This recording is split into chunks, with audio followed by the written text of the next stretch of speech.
The first consideration I had when I was designing Paradise Lost in the first act was, why would I do an opera versus making a musical? And of course, I think that would probably be most people's consideration. Now, what's the difference between opera and musical? And it's a hard question to have now, because many operas, like when you think of it, many operas and musicals actually almost work identically to each other. So I go to Stephen Sondheim's opinion on opera and musical theater, because you could argue, you can make a pretty sound argument that, say, a work of his, like, say, Sweeney Todd, which is very close to being sung through. There are some minor moments of dialogue, but there are also minor moments of dialogue in some of the best operas, like Der Freischütz, or some of Mozart's work, which were called Singspiels, but are very much in the opera repertoire nowadays. So Sweeney Todd, and why is Sweeney Todd not an opera? And the reason Stephen Sondheim gives, aside from the fact that he doesn't have a high regard for opera, largely because of its lack, or opera singers' lack of ability to both act, and that's kind of unfair to them because they're not trained in acting. In fact, most opera programs don't even bother teaching anybody about proper acting in opera programs. And the other reason is that articulation is not a strength in opera. So if you write good lyrics, well, nobody's going to hear them, because most opera singers, in the styles that they sing, they don't specialize in articulating. So these are the two reasons that Stephen Sondheim doesn't like it in the first place. But he says something also poignant, and that is the function of the music.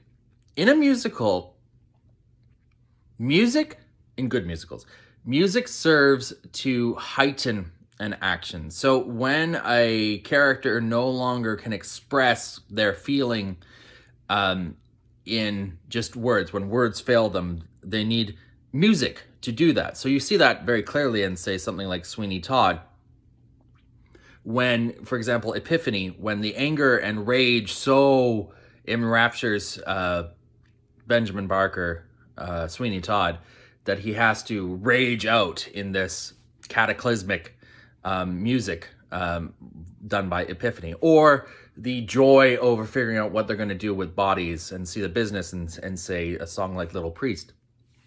If you look at an opera, music serves to actually further the plot. It doesn't actually halt the plot like it might do in a musical. It serves to further the plot. Now, of course, you're going to bring up the point of, say, something like Les Miserables, which is a fully sung through piece of musical theater and is often called musical theater. I would argue that Les Miserables isn't a musical. It is actually an opera and should be done in operatic repertoire, as I would argue the same, say, about Jesus Christ Superstar, and some of the best sung through musicals, is that the music does not function in the same way as a musical. It functions more like an opera. So why did I choose opera over musical theater for Paradise Lost?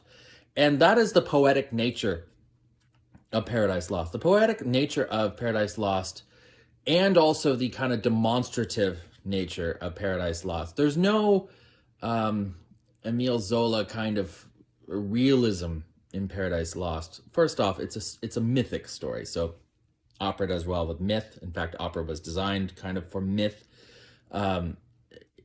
So it being a mythic story means that it doesn't lend itself to musical theater. These are not real characters we're dealing with here. These are not real human beings going through human situations, or real characters. They don't have to be a human going through human situations. These are literally godlike, or God, as you'll find out in the third act of the opera that I'm working on right now,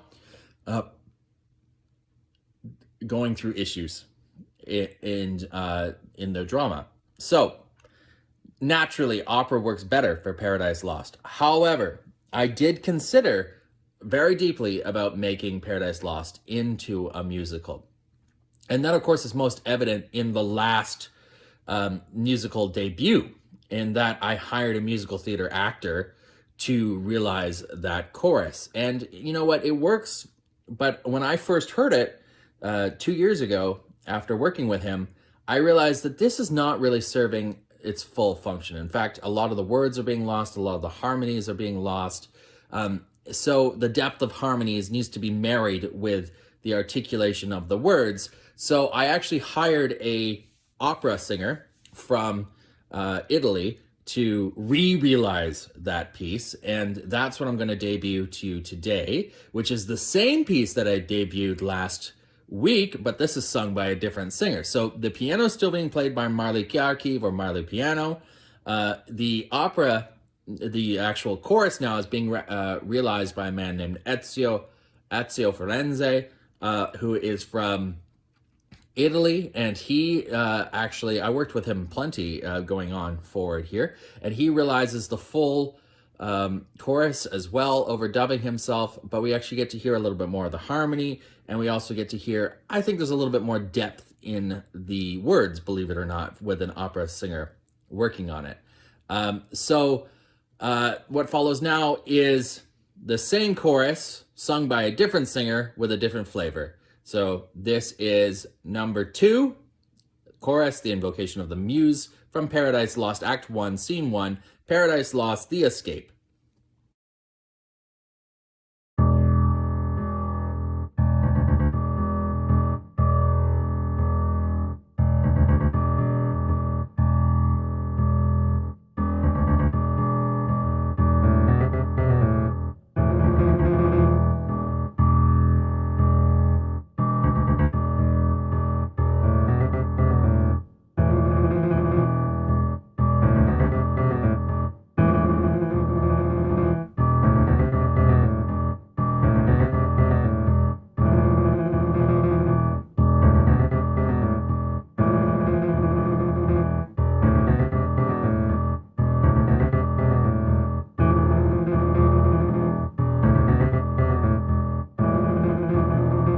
Of man's first disobedience and the fruit of the forbidden tree, whose mortal taste brought that into the world and all our woe.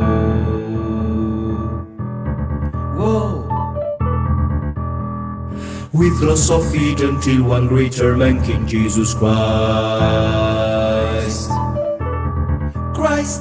restore to us the blissful seed that we once knew. Sing to us, sing to us, O Muse. Heavenly, O Muse, heavenly, O Muse, O heavenly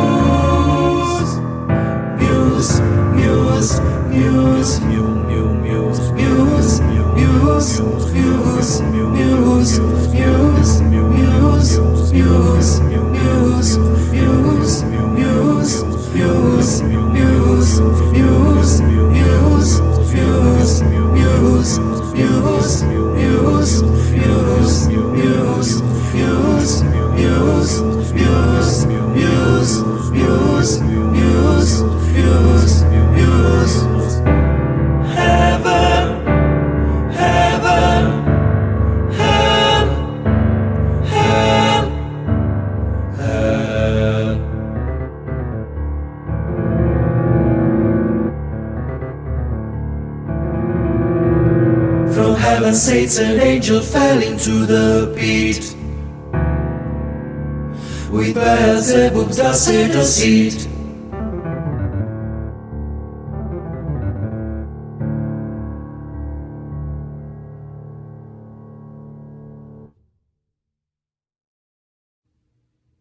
So thanks very much for watching that. And I just wanted to say that it costs quite a lot, and I need to mount operas. And even though I probably will never ever see this opera project realized, as I say, it's an impossible project. If you want to hear more music, I do ask that you can actually support me by joining my Patreon, which will be linked down below, or liking me on Facebook, liking the Impossible Paradise Lost project on Facebook. You'll also find the link down below this video. And I thank you very much for all of your attention now. And please comment, which one do you like better? Do you like the musical theater one done by Timmy Bonser earlier, the one that I did last week, or do you like this one? Now, tell me which one, and also tell me what if you don't have an opinion that you liked both. Tell me, what did you like both? What did you like in each video? Anyway, excuse me. Anyway, until next time, I remain Julian Armands, and this is the Impossible Paradise Lost project.